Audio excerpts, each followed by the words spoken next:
And we are live. Welcome back, ladies and gentlemen. I am one of your co-hosts, Blake Ruffino.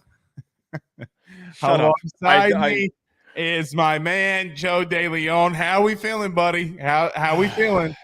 Look, I know a lot of people are showing up to listen to what I have to say and to also chirp me in the chat. I can already see that. There were a lot of people here early just to get their chirps in.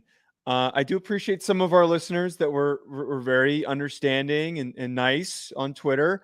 Some were a little mean. I don't mind the jabbing. We deserve it. Blake, man, I was frustrated after that Ohio State game. I'm done. I can't anymore with this. Notre Dame always fails. There is always so much pain because there's always a game that they should win, that they could win, an important game for them to finish the year with a good record, to be on some type of a college football playoff path, which was already a long shot with one loss, and they just completely fall apart. They completely fall apart. I can't do this anymore, man. It's unbelievable. It's unbelievable. Well, it's every year. Well, listen, as someone who went through it a week ago, okay, the season's not done yet. Season's not over with.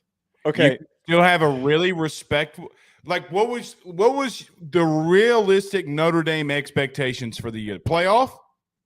You're not ready for the playoff. No, wait. I think that the expectation was 2 to 3 losses. Well, you're there. And yeah, but we're there after week 6. And one of those losses comes in a game that we're supposed to win. We should have won. That we are a better, more talented football team, but our coaching as the offensive play calling and also our head coach preparing us for that opponent didn't live up to the expectations. You can't lose that game. You know what the one thing, can I tell you one thing that makes me freaking love that y'all lost? Can I tell you? Well, 2 things. Number one, there are certain media members all week last week for Notre Dame that was bashing y'all's former head coach, which y'all shouldn't have done. And I went stupid last night on social media. I saw. But number two, there's a chance that LSU, Notre Dame, Capital One Bowl. Oh my God! I want that to happen. That would be actually very fun. Dude, I swear to God, because Jane Daniels is going to kill you. If Jack Plummer can kill you, Jane Daniels is going to eat you alive. You're not wrong with that. I mean, look, you're going to score 45 points. LSU might score 60. Interestingly enough, though, for whatever reason, whenever Notre Dame and LSU have had similar records over the past decade and a half, they keep getting thrown in these bowl games. So I think that would be fun. I think it would be. Oh, it would be the ultimate FU. I think we'd have to go. We would have to go, by the way. You and I would have to go. I will be there. I will be there. There's not a lot that gets me out of my hermit's, but we will be there. And I swear to God, I swear to Christ, if LSU wins, I'm going to get 2 massive Miller Lights, smash them together, and act like my name's Stone Cold Steve Austin. What? I have to say to you what I said before the show, by the way. Notre Dame fans and Notre Dame media members, shut the hell up when talking about another football program. I am apparently one of the only few that is – I don't really care what happens with LSU. I don't care if they succeed or fail. It's nice seeing them win because then you're happy, but it doesn't mean anything to me because Brian Kelly moved on. He's no longer our head coach. He did some good things. He did some bad things. He's gone. He's not our head coach anymore. Coaches leave. They go to new places. So shut the hell up when you start calling out another team when they're down by 2 scores before your game is played, and then you make us all look stupid because we get embarrassed. I'm sick of it. It's the same idiots in the Notre Dame mediascape that do this shit on a week-to-week basis, a month-to-month basis, a day-to-day basis. Shut the hell up. And especially a guy that sounds like the parrot from Aladdin. Jaffa! Wait, who is that? The always Irish guy. He sounds like the parrot from Aladdin. That guy's a dork. Like a parrot from Aladdin. I haven't listened to him once. Whatever. We'll get into it. We got a long way to go. We got a long show. We got a lot to get into. Oklahoma. Hey, What did I tell you all last week? What did I tell you? Wait. Okay, go ahead. Did I or did I not say that the mistakes that Texas got bailed out on, DeLeone Gabriel would not make them? You were right. And listen, they got some other teams that they got to play that the quarterbacks aren't going to make the same mistakes either. Here's one thing though that you can take the victory lap. I'm not going to stop you from that. Victory But lap. who had Oklahoma as a top 10 team? You took them out. You took them out. But you don't get to brag about no. I had them as my pre. Wait. I had them as a preseason top 10, which is a season projection. Yeah, but I said that at the end of the year they were going to finish as a top 10 team. And I said them. Wazoo. But it doesn't matter that I took them out because it was a season projection. I'm not going to keep them in there because they hadn't beaten anyone yet. Now they have, and I feel completely justified. But you took them out for Wazoo. I didn't take them out though. A week one ranking is different from a preseason ranking. Well, they'll definitely be probably both in our top 6s this week, I would assume. I think I'm going to probably have them at 5. I think that's where I'm going to put them. I won't disagree with you there because I might put them over Ohio State because that Notre Dame win for Ohio State looks weaker. I would too. Yeah. And Notre Dame looks like complete ass. So we'll talk about the Red River shootout. Fantastic game. Fantastic game. So we'll talk on that. What does it mean for Texas? Look, Texas has the easiest schedule here on out. So except Oklahoma. Oklahoma still has Kansas. That's actually true. They might have to play Jalen Daniels instead of Dean. And they still have Texas Kansas State, I think, if I'm not mistaken. Like they're not. They have. Let me check. Yeah, you could check on that. But they have some ranked opponents that they still have to play. Texas does not. Texas plays, I think, next week, like Rudy Putek. And by the way, I got to give Texas this. Yeah. Got to give Texas this. The only loss that Wyoming has is to Texas, but they had a backup quarterback. Yes. So Wyoming, hey now, beat Fresno State. Don't sleep on the Cowboys. They should rank. We should rank Wyoming. I don't think they got ranked, though. Yeah, they're not going to get ranked, but Wyoming should definitely be ranked. LSU and Mizzou. It's funny because that's exactly what Jane Daniels is going to hear in the first round of this year's upcoming draft. Oh my God, I'm not doing this. I'm not. Jane Daniels from the top rope in Como. What you say, Joe? He played great. No. I best player in college football Saturday. No, I think that DeLeone Gabriel belongs in that conversation. Horseshit. What do you mean? They both had great games. DeLeone Gabriel cannot run 55 yards and run away from dudes in the SEC. They both played great games. They both played evenly great games. Jane Daniels, which, by the way, sources, bruised ribs, sources, confirmed. Okay. He went off. He did. And I said that he had a great performance, and I am continually more and more impressed by Jane Daniels. And we'll see what his all I know is, Joe, you people better start having him in that conversation. I'm not saying put him in number 1. Hell, I'm not even saying put him at number 2. He better be in the conversation. He will probably realistically be. There are like 5 guys that are first round worthy. He'll probably be at like 6 or 7. He'll probably be in that second, third round conversation. Top 3 because Shedeur Sanders is not coming out. No, he's not. But I think that there's going to be likely, just as I've seen it, there's going to be a hype train for Cam Ward. There's going to be a hype train for JJ McCarthy. There's already is one for Michael Penix and Bo Nix. Can't hold Jane Daniels' jockstrap. Look, I'm just telling you how I've seen and I've heard. I think that those guys have already established themselves where they are, but there has been momentum building for Jane Daniels for him to be late first round, more realistically somewhere on day 2. He's gonna hear it. Mark my words. Listen to your boy about when it comes to quarterback play. All I heard week 1 about Anthony Richardson. Oh, he's so great. He can't stay on the field. Wait, his health has nothing to do with his performance. He's been playing amazing, except he keeps getting hurt. Availability is the best ability. Okay, well, he's a rookie. He keeps getting banged up because he's getting hit a lot. Joe Burrow has a dislocated calf muscle, and he's throwing that hoe 75 yards in the air. Guys get hurt. It's football. Guys get banged up. Anthony Richardson has looked great. But I don't want to hear the quarterback takes thing because you gave me, along with the Miami fans, a hard time about Tyler Van Dyke and then also about Brady Cook, and they both look like poo. I never once said Tyler Van Dyke was a good quarterback. Not once. Okay. I go back and listen to the show. You gave me shit for my take, though. You gave me shit because you said he was complete ass.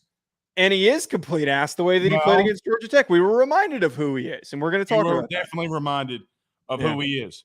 Joe, I think we both have a little bit of apologizing to do on this next one. Alabama. I'm not apologizing. Why would I apologize?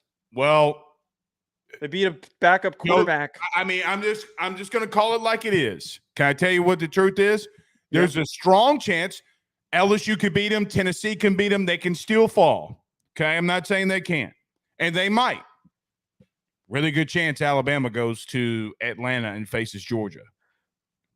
I think that it's likely, but I think it's more likely LSU runs the table, but as bad as the SEC is this year, I'm not really impressed by the wins that Alabama is going to put together for the rest. Look, it's a good win against a team that has been a rival in the past 5 or so years, but I'm not really impressed by that game. And we're going to talk about it, but I don't think that they get a lot of credit for that. It's nice pat on the back. Good job. You won the game that you were supposed to win, but that's about it.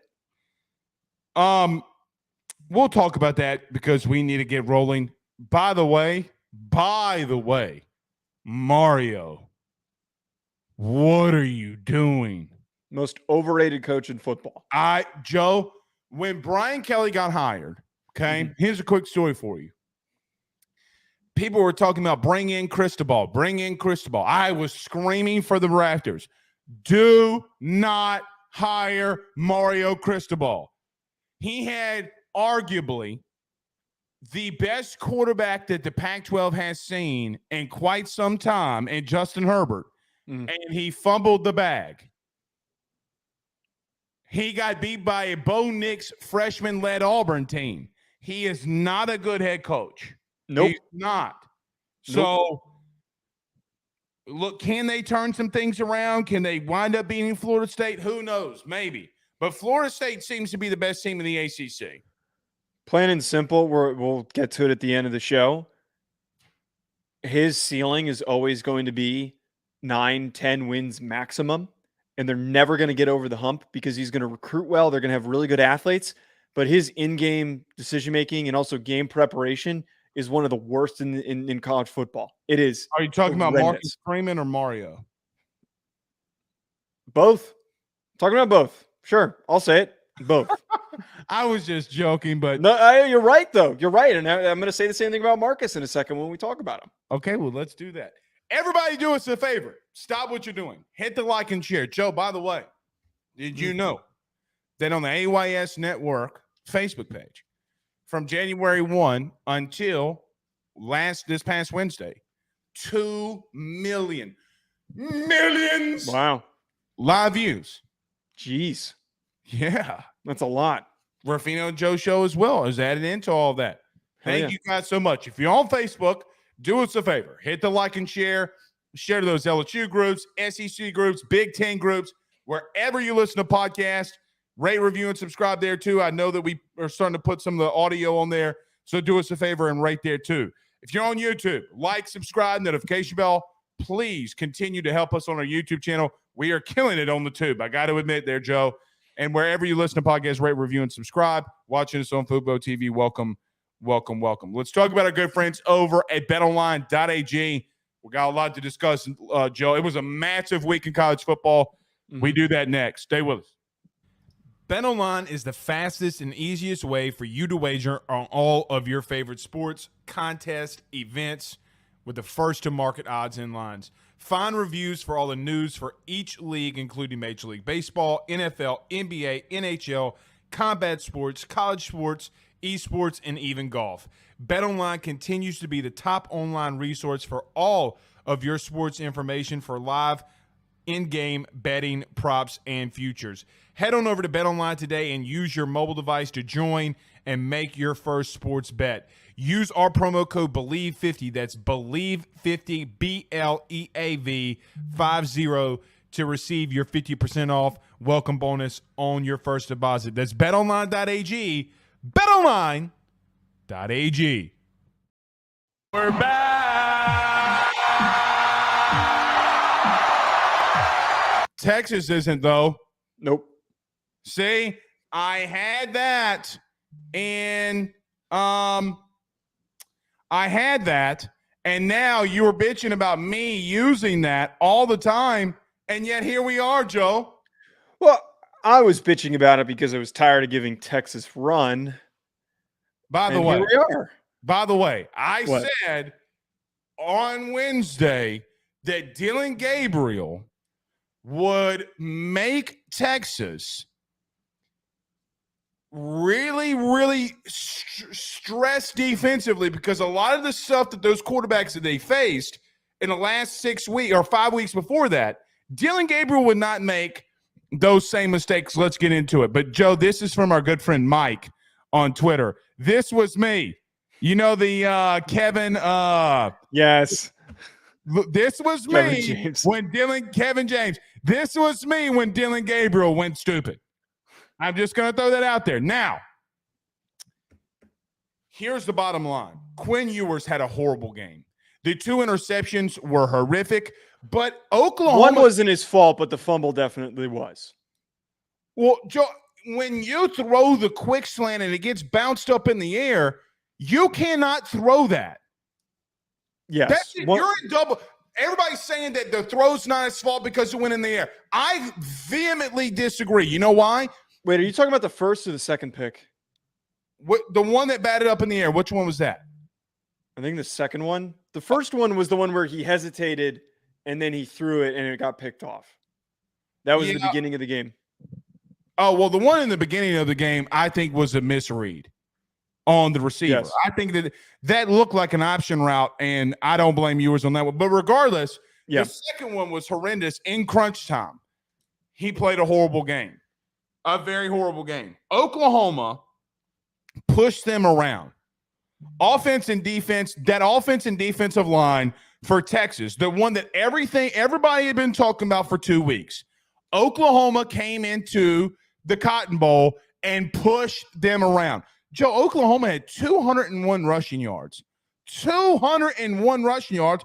A lot of that coming from a guy who we also probably need to put into the Heisman conversation, and Dylan Gabriel we'll talk about this week. But he had 113, the Walker kid. The stats aren't going to blow up. He had 46 really tough yards, getting three yards every carry that he had. But you know what surprised me? The Farouk kid. 5 catches, 130 yards, looked impressive.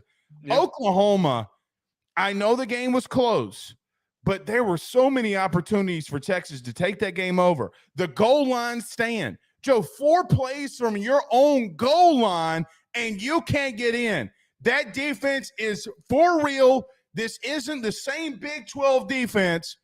Oklahoma stuns the college football world, in my opinion.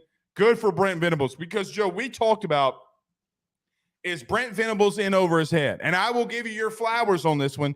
You thought that they would be able, and Brent Venables, the way that he recruited and went into the portal, that they would be better than some people believed. And, man, are they. They might be a playoff-bound team. I think that my biggest takeaway from this, and this should spark the ire of USC fans by making this statement, this is the most well-rounded Oklahoma team that we've seen in a very, very long time. When Lincoln Riley was there, let's be blatantly honest with ourselves, defensively, they were a clown show.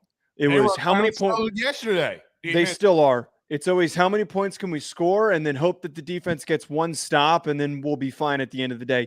This team was cohesive offensively and aggressive defensively. That defensive line doesn't necessarily have any elite players, but it's got a lot of guys that fit exactly what Brent Venables needs to create pressures and to get after opposing quarterbacks. And that is what led to Quinn Ewers playing as bad as he did. He started off by making mistakes, but they got in his face. They produced, I think it was 6 sacks.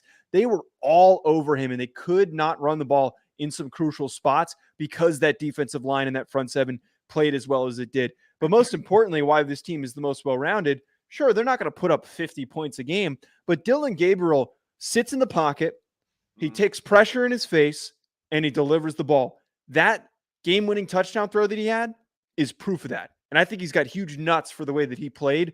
Put him in the Heisman conversation, and Oklahoma is legit. I said at the beginning of the year, I like Oklahoma more than I like Texas. And I think with their weak schedule, they will finish and be one of the teams in the playoff, assuming that they beat Texas the second time that they play them in the Big 12 championship game. Well, that's a good point. Now, it is really difficult to beat a good team twice. Very difficult. So we will see how that goes. You know what else is interesting to me? The point that I led the show off with, or this segment off with, that if you have a coverage bust, Dillon Gabriel will make you pay. The last play that Oklahoma ran offensively, it was a coverage bust. They have motion coming in. The backer is supposed to pick it up. He doesn't. He throws the little corner route in the back of the end zone. Bang, tutty. Texas did outgain them, though. Texas did have 500-plus yards. But the difference is Oklahoma, when it mattered the most, came up with the score of the stop. Mm-hmm. And there's got to be something to be said about a good team with good coaching, Joe, when you make the right plays and the big plays when it matters most, and they did all day long. And that won them the game. Bottom line for Texas, you cannot turn the ball over. If Quinn Ewers is going to continue to turn the ball over, you're going to lose a game you're not supposed to. Right. That's why I have a lot of pause for putting any faith in Texas to really, God damn it, this stupid camera. Damn autofocus. This is why I have so much pause for putting any faith in them for the rest of the season, because the real Quinn Ewers reared his ugly head in this game, which is silly, stupid turnovers, especially once he gets rattled. He's just one of those guys where his lows are way lower than his highs, and he very rarely bounces back from mistakes. That is a huge, huge problem for somebody that's supposed to be one of the best quarterbacks in the country. I even went as far as to say that the way he played against Alabama, he can be that guy. But again, the problem with him and the reason why Texas's success is going to be held back is his highs are nowhere near as bad as his lows, because he will drag your ass down into the dirt and he will hold you back the way he did in this game. Those turnovers really screwed them, because you just talked about the fumble was so bad, dude. Yeah. You just talked about the offensive production for how many yards that Texas put up and they still lost. It's because of sacks that he took and because of the turnovers. They will not finish with the rest of their schedule without any more losses if he plays another game like that. Well, he definitely won't see another defense like that. That's true. That's true. You know, so maybe he's not going to see another defense like that can. I mean, Joe, they ran 4 plays at the goal line and got absolutely stuffed. That wasn't even bad play calling. Those weren't even bad play calls. Hell no. The little screen is a Sean Payton go-to. You have to do that if you can't score running up the middle. It's a very aggressive, and some people might complain about that, but that is what you're supposed to do when you run up the middle and get stopped every single time. You know what else, Joe? Even when they stopped him, Dillon Gabriel hits that quick slant, gets the first down, or I think it was a quick slant. It just every time you needed Dillon Gabriel to step up, he did. And you know what else? I did think Sark had a bad day calling plays, even though the problem that I have with my take on that is they had 527 yards, though, right? Like, I can sit here and blame Sark on the play calling. When you have 527 yards, when you're that close to 600, it's very difficult for me to talk about your play calling when you're accumulating that much. I mean, look, Quinn had a bad game, but Texas still had Jonathan Brooks still ran for 129 yards. He's a dog, by the way. He is a dog. The Whittington kid, the dude with the dreads, had 10 catches, 115 yards. Xavier Worthy had a 108. They didn't get Mitchell the ball enough, in my opinion. He only went 3 for 33. I thought Anthony Hill, the freshman, looked fantastic. But again, that's why everybody says this play loses the game. No, it's an accumulation of big plays that loses you games. And I do think you bring up an interesting point. Texas can get their revenge. Okay, if they win out and Oklahoma wins out, they can get their revenge. But here becomes the question. What if both teams go to the Big 12 championship game and then Texas wins and you got Oklahoma and Texas both with a loss? Then what?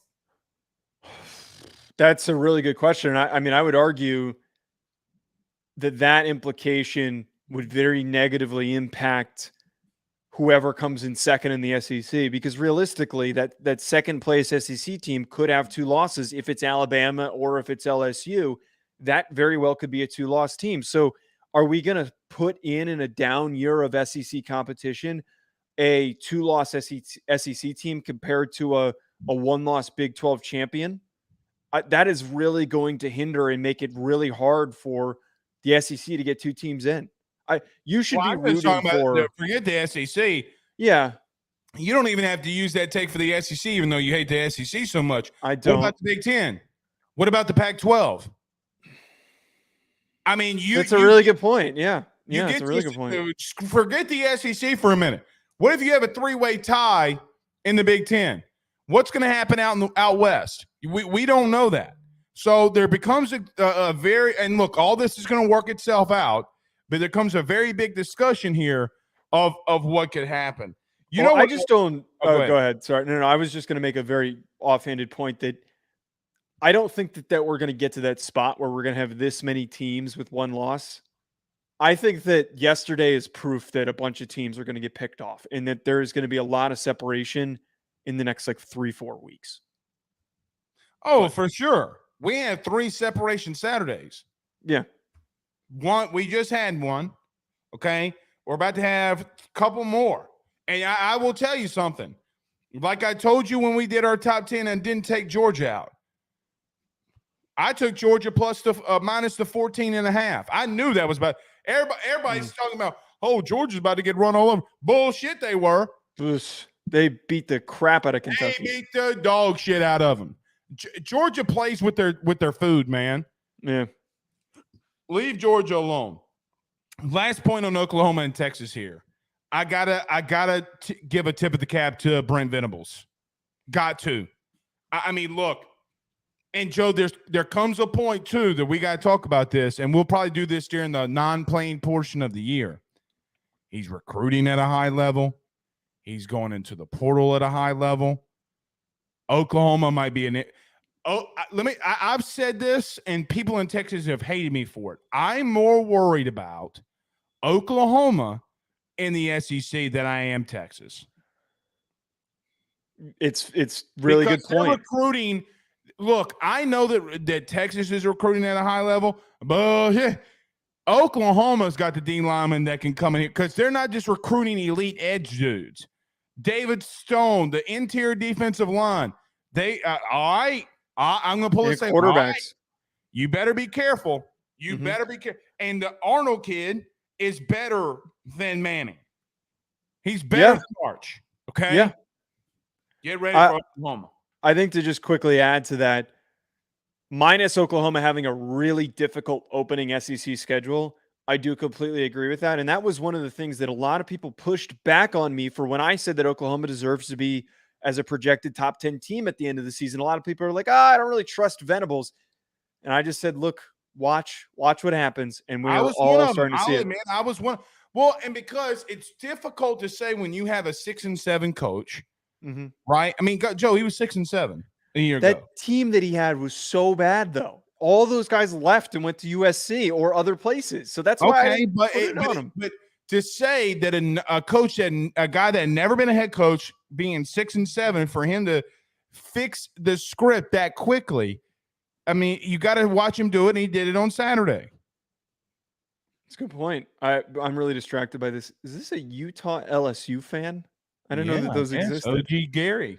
USC are frauds. Yeah, they are frauds. We That's a might new talk one. about them at the end because Lincoln almost lost them the game. We'll talk about that in coaching blunders at the end of the show. Notre Dame, Louisville. Can before you? All right. No. You give your piece before? first. Give your piece first. There's three massive things here for me, and this is not coming. I know when I say this is just going to come from people will take it as this is an LSU guy saying this. So what does he know about Notre Dame? Okay. I'm not going to take the petty shots that I can. I probably should. I'll take him at you because we just joke with one another. Yeah. But you got to get out of the identity of Brian Kelly. Now, I know you will push back on that, but you're going to have to philosophically in all of your philosophies get away from the way Brian Kelly did things at Notre Dame. You're going to have to. Joe, I told you that I thought that this offense was fraud. I didn't trust him. I don't trust the dudes on the outside. I don't trust the play calling, especially the play calling. You hired a guy from in-house to be your OC. You did. You didn't want to go spend the money. And if you're going to hire inexperienced dudes that aren't good OCs and have bad OCs at other stops, this is going to happen. The massive thing for me, that O-line that everybody talks about being fantastic, 44 rushing yards.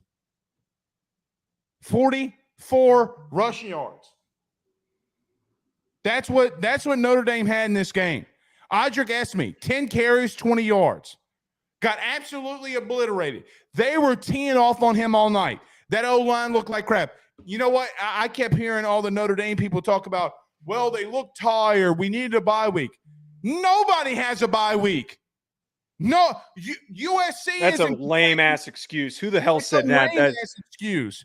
You got to get out of the identity and make this your own if you're Marcus Freeman. Because if you want to go in there with 12 personnel and try to run the football down people's throats, when you win, you have to open it up, and receivers got to go out there and make. Mitchell Evans is your best out. I'm not even going to call him a skill player, but I'm going to. He's not, but I will. He's your best skill player. He is. You know why? Because every single week I know what Mitchell Evans is going to do. Every week. Estime has times where he doesn't show up.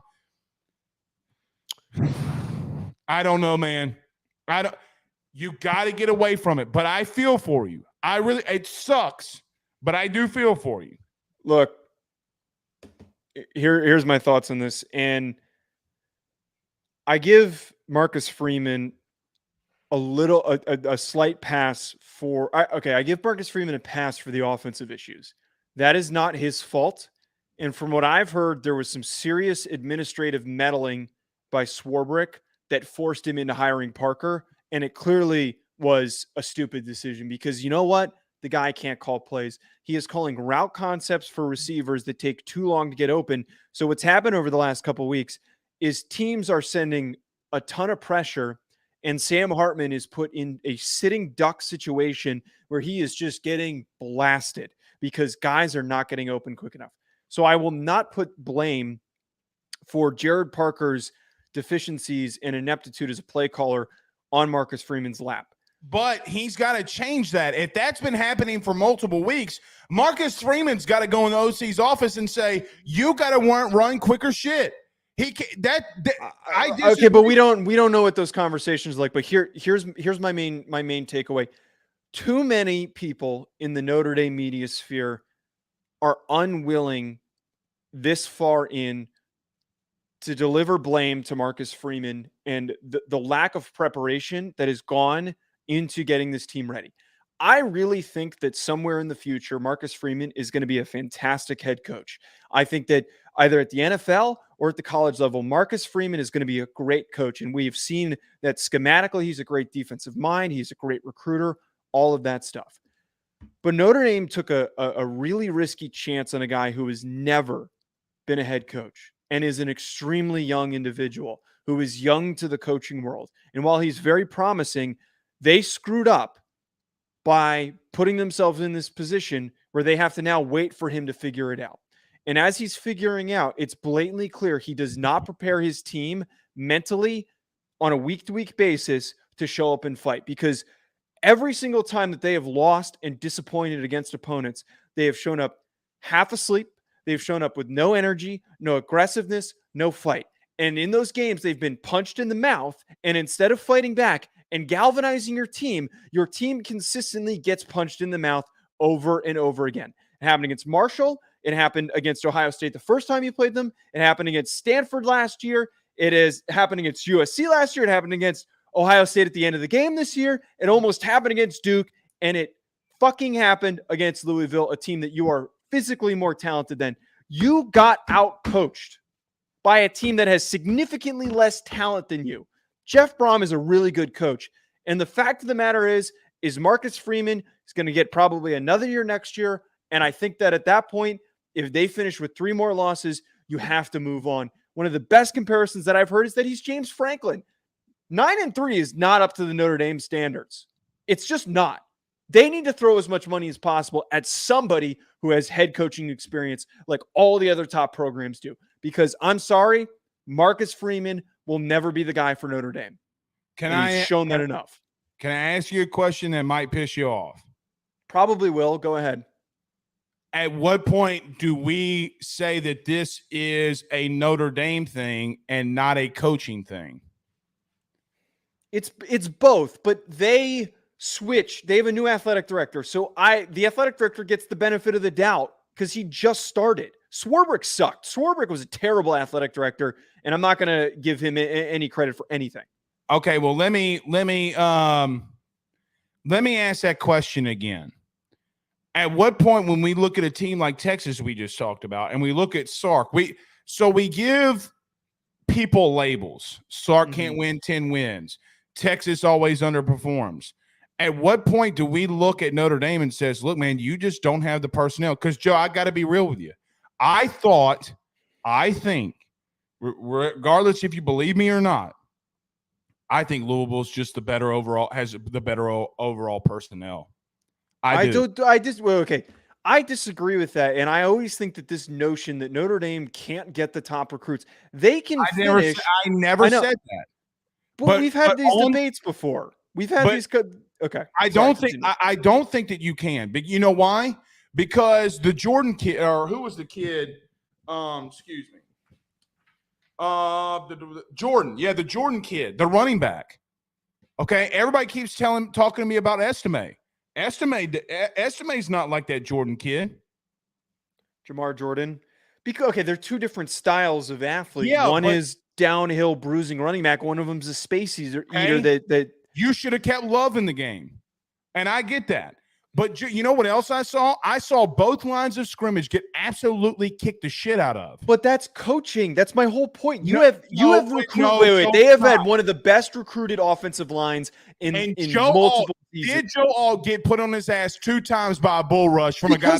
They're coming out unprepared and soft. That is all mentality in the locker room and by your coaching staff. Bullshit. Hold on. Joe Alt, who is going to be a top 5 pick. Yeah. We both agree. Yes. Marcus Freeman should not have to say shit when he got put on his ass the first time. He shouldn't. And then all night long, Louisville and that little DN kept beating his ass up and down the field, and you know it. That's Marcus Freeman's fault because the whole team was getting put on their ass. Their whole team, the whole Notre Dame football team got their ass kicked from the beginning of that game to the end of the game. And when Louisville's your team, the better team, man, they got the better. They're not. They're a better coach team. Just beat you by 15 because Jeff Brom is a fantastic offensive play caller and a brilliant coach.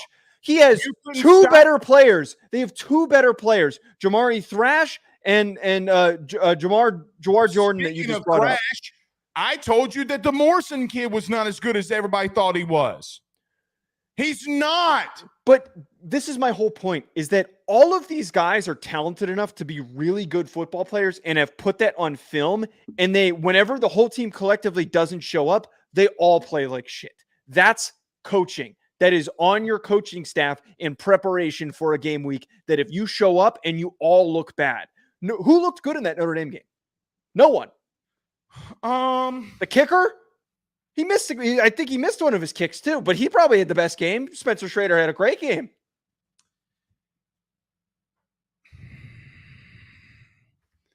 Really and truthfully, Joe, I don't think you look well here. Let me take this from a 5,000 foot view. Okay. Let me just say this. Mm-hmm. Offensively, you're one of the, I'm going to just be real with you. You're one of the worst teams in the country. Yeah. Okay. Yes. I do think that you you did not go get the OC. You didn't go get Ludwig. It was a massive miss. You should have spent the money.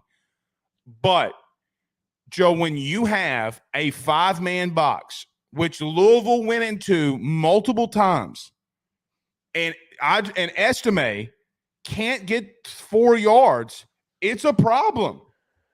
Okay, but Joe, I can show you the film where there's multiple times with a 5-man box. And if you cannot get 4 yards on a critical third down, it's a problem. But that's my whole point here is that, yes, some of the play calls in those situations were bad. But that's not a bad play call. I think that you would agree on any other team and any other film that we watch. If there's a 5-man box and you give the ball to the Estime, it should be a first down. If not, yeah, and I put sole blame on your offensive unit not being motivated to fight on that play and say, you know what, we're going to nut up and we're going to fight to get those yards to get this first down because we're tired of getting punched in the mouth. I just think the team's soft. I think it is soft, and that is proof the way that they played that they're soft right now. Let me ask you this, because I understand what you're saying. Yes, there's definitely a path that Marcus Freeman figures this thing out. But from what you have seen in the season and a half of him being the head coach of the University of Notre Dame, do you think that he can get this team in a position where they can be consistently top 10? This one specifically, no. Not this specific roster. I'm just saying in the long term. I think that you're going to have to give him more than the 3-year window that other coaches are allowed to get to a playoff. Yes. But I do think he can get there. But that's problematic because this isn't. You're in it now. You're in it now. Yeah, we're screwed. We're screwed. We're stuck sitting through this. Here's the thing that I would say. Okay. He's got to be. There's one massive thing that I give Marcus Freeman a pass on, and LSU fans are going to hate for me to say this, but it's true. There are institutions like an LSU, like a Bama, like a Michigan, so many different places that if they had an OC that did not look good, they'd fire him on the spot, and they would pay God knows how much money to fire him.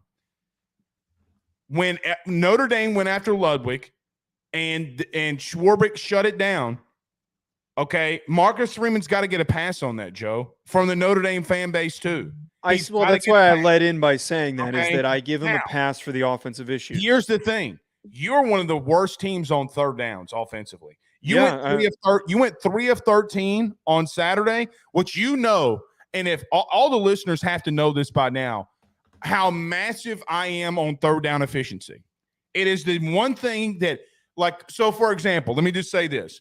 I was able to, and I tweeted at you some during the game, when LSU's playing and we have the post games and all that kind of stuff, I can't focus in on Oklahoma, Texas like I did, which I did this morning. Me and my wife and Ben was watching the whole game. And you know what's funny? We were actually watching the Notre Dame game, and my son was the one who said this, a 4-year-old. Okay. He goes, Daddy, why do they keep trying to run the ball to the right side? Stop. Did he actually say that? Yeah, he did. My 4-year-old. I swear to God. But third down efficiency is a coaching blunder. And one thing that I will say about Marcus Freeman, that why I know he's not ready, what in the outright shit are you doing going for it on 4th and 11 on your own territory? If you're a defensive dude, punt the ball, try to get a stop, give them a shorter field, because the likelihood, Joe, did you know that you were 2 for 10 at that point on third down conversions? Yeah. 2 for 10 at that exact moment. He made massive, massive coaching blunders. Massive. He felt the pressure. He didn't know what to do, and it got to him. That's what I'm getting at here. And not to harp on this for too long. That's what I'm getting at here is that in game, it's not only that he just makes bad decisions. Bad things happen way too often. And they go over to him on the sidelines and he looks helpless at times. And that's where I get even more frustrated. The whole 10 men on the field, that's a head coaching deal. And even if he's not, obviously the head coach isn't the one responsible for making sure certain packages get onto the field. That's not his job. But to not have the systems in place to make sure that assistant coaches have that stuff accounted for, that's on him. I just feel like that there is a lack of organization, preparation, and intention from this team. And maybe Marcus Freeman in a few years figures it out at another football program somewhere else. He is going to be a great coach, but we are stuck suffering through this as he's slowly trying to figure this thing out. And I know some people might point out that Brian Kelly was bad in his first few years at Notre Dame. Charlie Weiss also was got to rough. a national title. What do you mean? Well, their first season, their record wasn't very good, and then eventually he got Notre Dame to a national championship in a couple of years. What I'm trying to get at here is that he took over a bad roster that was completely brought down into the. Brian Kelly took over a bad roster at Notre Dame. Brian Kelly left Marcus Freeman a mansion when he got. That's what I'm saying. Crack house. Yeah, Brian Kelly showed up and turned a Prius in and turned it into like a Mercedes Benz. Yeah, I wouldn't say a Ferrari, but it was a nice Benz truck. Okay. And Marcus Freeman has been driving. He hadn't gotten the oil changed. He hasn't crashed it. I'm not going to say he's crashed it because crashed it would have been losing, but he's driving like 15 miles under the speed limit and he's driving way too carefully. They coach like they're not trying to lose, and that's why I continually get frustrated. Something needs to change. I promise you this: you're not good enough on the outside to win the games that you think that you should. I've tried to tell you this, and you I know you balked on it. You make fun of Penn State's receivers. You don't have the dudes on the outside to win. But here's another thing. Here's how I knew when this move was made. Everybody says I'm wrong about this. When Tyree dropped the fade that he should have scored on, you converted a running back to wide receiver. What are you doing? I think that what is even stupider, though, is yes, it's bad that they don't have the athletes, but the fact that the guy that you went after with Andy Ludwig has been productive at Utah with a bunch of nobodies catching the ball and producing and developing tight ends the way that he has. Dudes. Mormon. That is to me the bigger contention point. We've spent a lot of time talking about this. We should talk about other stuff. A&M and Bama. Joe, I got to tell you something. I know that everybody's going to hate me on this, especially the LSU people. Bama's a good football team, and they're going to continue to be a good football team. That defense is serious. The defense is serious. But you know what the massive problem for Alabama is, though? What? They had 23 rushing yards against A&M. That can't happen. That cannot happen. That can't happen. I said this on the preview, and I think that it still stands. Alabama's not a good football team. Alabama's a really good defense. They're the most lopsided team in the country. A good team is a 9-3 team. Yeah. They're going to go 9-3. I promise you they're going 9. They're going 9-3. My point that I'm getting at here, that I was reiterating that I was correct on, is that they are one of the most lopsided teams in the country because they've got a top 3 defense. That is blatantly obvious that they're really good defensively, and they're building momentum. They are getting better on a week-to-week basis. They're going to cause problems for everybody that they face with a light schedule for the most part remaining. But, dude, that offense sucks. That offense is unbearably bad. I'm tired of talking about them. Well, here's a massive question. Whose secondary is worse, LSU's or Texas A&M's? Because Jalen Milroe just threw for 300+ and Burton went off. That lost in the football game. And here's another thing. We asked this question last week. If either one of these teams, whichever one of these teams lost, the fan base would be chaotic. And I don't know if you've seen A&M yet. They're all over Jimbo, in which they should be. Yeah. Jimbo called one of the worst games I've ever seen. They had 4 times to take the lead or tie it, and he couldn't get it done. People continue to blame Max Johnson. You're running the ball on 3rd and 6. You're trying to kick a field goal. That's not all on Max. Now, Max didn't play a great game. He didn't. I mean, he just didn't. But you know who? He got you in a position to score points, and you didn't take advantage. A&M is an 8-4 team. They got too many. You talking about Cadillacs? Look at what they have on their defensive line. Look, they held Miami and held Alabama, Joe, combined to less than 100 rushing yards. Let me say this again. 100 rushing yards or 99 rushing yards in 2 Power 5 games that A&M has given up against Alabama and Miami, and they lost both of them. Yeah. Because their secondary is so bad. It is so bad that you have a quarterback who everybody's going to continue to say, oh, well, Milroe has turned the page. No, he's playing a very bad secondary. Look at Tyler Van Dyke. Tyler Van Dyke and Jalen Milroe had their best games of their career versus Texas A&M. You bring up a really good point. That secondary is bad. I'm done talking about Texas A&M, and I really just think that Texas A&M, like this is what they are. And eventually, we're going to have that come to Jesus moment on Jimbo. If it's this season, if it's next season, whatever it is, I really do want to just touch on what you talked about there, the bad end game decision making. It was all fully summed up by his game management. The fact that they went down the field. They couldn't score the touchdown at the end of the game. He calls one of his timeouts, kicks the field goal. Which I did not hate. It's not a great decision. It was just really weird management at the end of the game. I didn't hate the timeout because I thought he was going to go for it. Right. But to call the timeout and not go for it is bad. Jimbo, bro, I'm so like I don't feel bad for their fan base. I hope Jimbo stays for another 50 years. He's not going to get them over the hump. No. This experiment is over with. It's over. Talk about a guy who recruits well and can't produce success on the field. Let me just tell you this. How many people in the country do you think want that defensive line? Oh, my God. So many would kill to have that. So many. LSU would actually, you guys have a pretty good defensive line in terms of talent. You just haven't played well.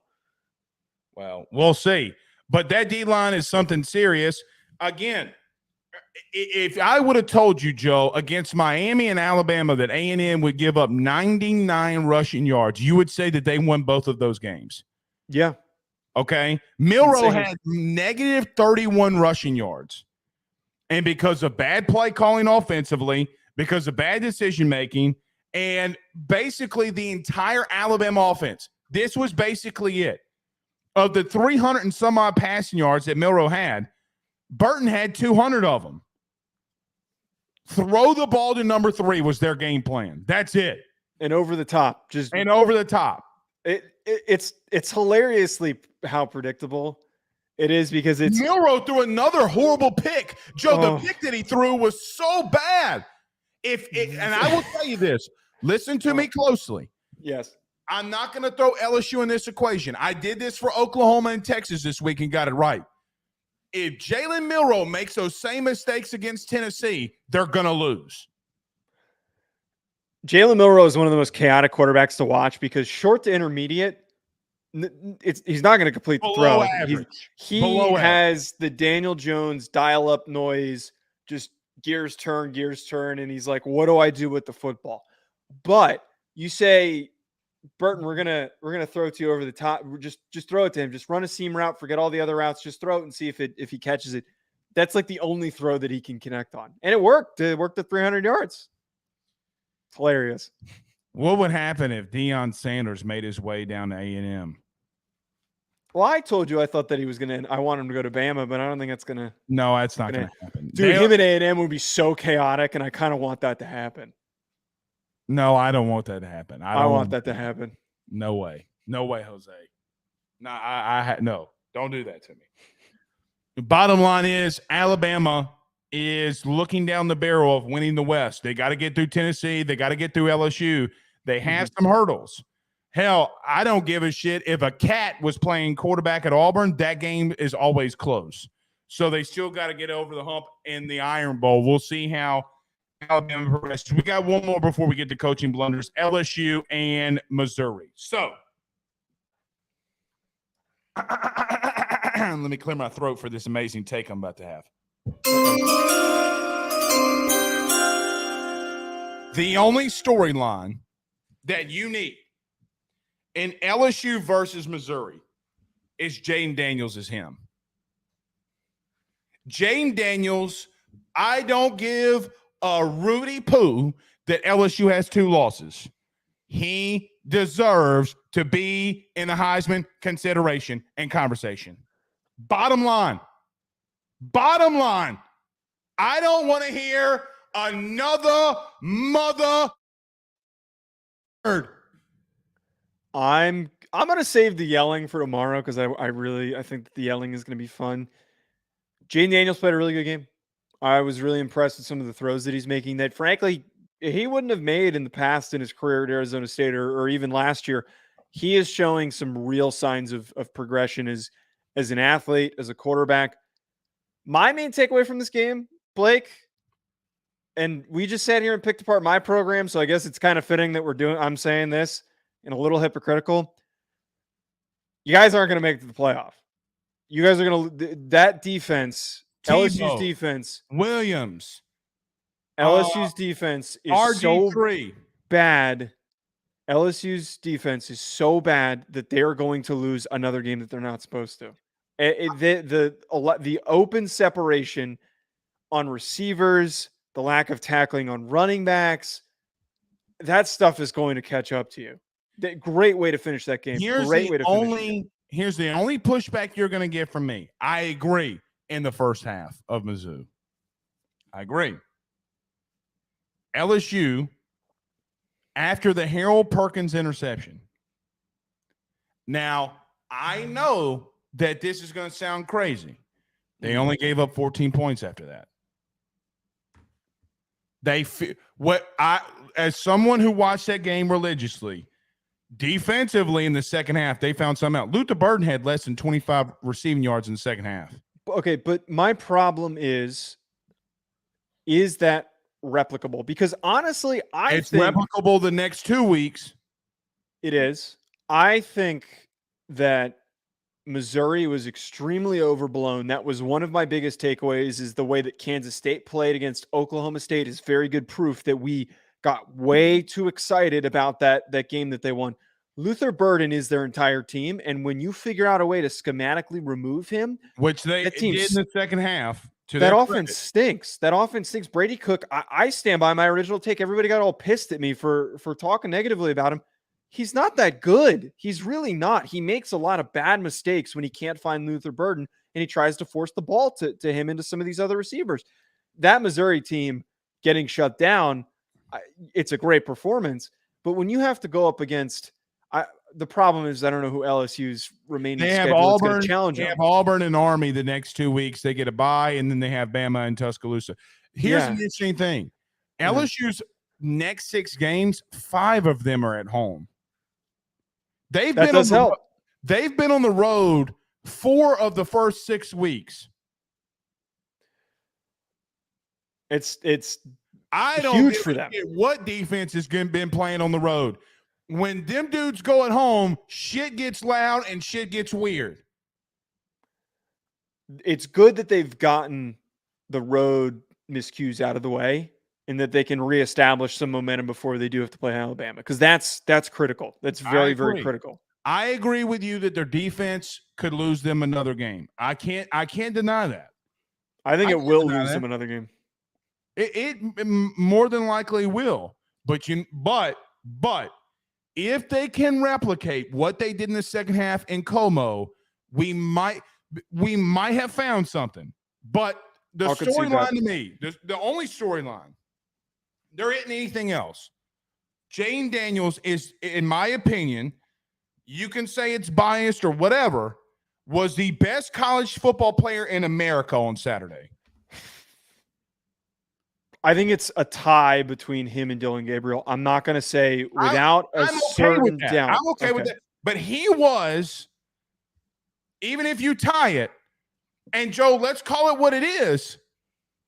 He was last week. He was the week before against Arkansas because, Joe, he's got nothing defensively. He won the game because they actually made stops. Joe, did you know? Here's the crazy thing. This is what makes him so electric. Missouri twice. I did the film study today. We'll talk about him. They dropped 9 dudes into coverage. He ran the ball for 35 yards and a tutty. Here's one thing it's insane. He's playing really well. But the thing that's very, very critical here that needs to be brought up, he and also the team has to do a better job of protecting him, because if he goes out, and we kind of saw it when Nussmeier came in, things looked a little shaky. They got to keep him on the field somehow. It is really dangerous the way that he runs. It's not like it doesn't matter that he has everything on the offense. Burrow had everything on his offense, and nobody says shit to him. I'm just trying to say that the way that he runs, if he's going to continue to take hits like that, he's going to continue to have bruised ribs. And I mean, he looked like that meme where there's that one kid walking off the field where his jersey's just completely ripped to shreds. Oh, yeah. That's what he looked. I almost tweeted that, and I was like, I don't really feel like sparking anyone's ire, but that's what he looked like. Base would do, right? But I think he's him. All right. Before we get out of here, Miami and Cristobal. My God.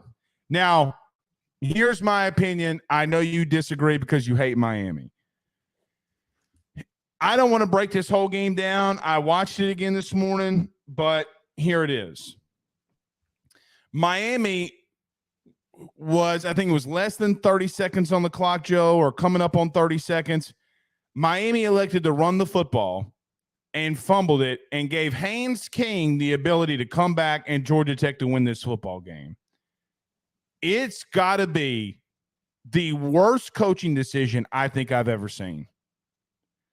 The problem with that is I thought the kid's elbow was down. They should have overturned it and won the football game. But the problem is, even if he was down, you had no business running that football.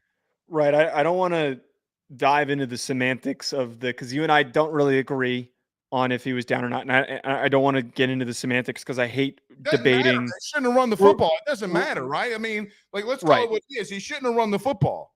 I don't like debating officiating decisions, but what you just said is very true. He's done this in the past, and he continues to do it. He is the most overrated coach in college football. He is a great recruiter, but he takes decision-making, personnel, scheme to a whole nother level of ineptitude. It is horrible, horribly pathetic, the things that happen for Miami and has happened when he was the coach at Oregon. It is unbelievably pathetic. They will not surpass maximum 10 wins in his time as the head coach there. They will never win a national championship if he continues to do stupid crap like that. And you know what? I'm taking my goddamn victory lap with Tyler Van Dyke.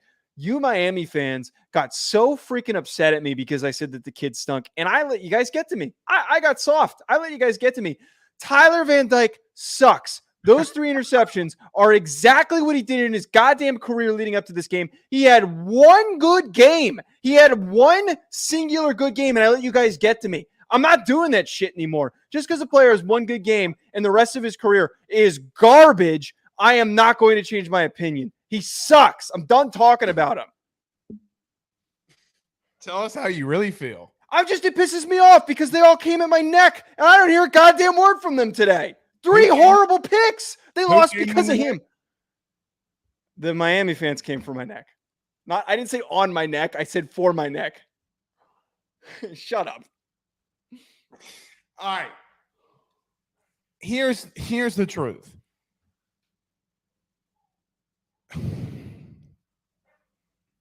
Should he have taken a knee? Yes. Can't fumble that football. Mm-mm.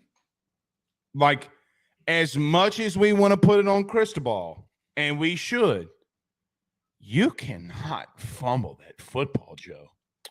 Like, if I you're didn't like Tyler that Cristobal blamed the player, by the way. I don't think that that's fair. That I didn't see his post game. He blamed the player. Yeah, he's like, we coach two hands on the football. Like Okay, that, well then I take that back.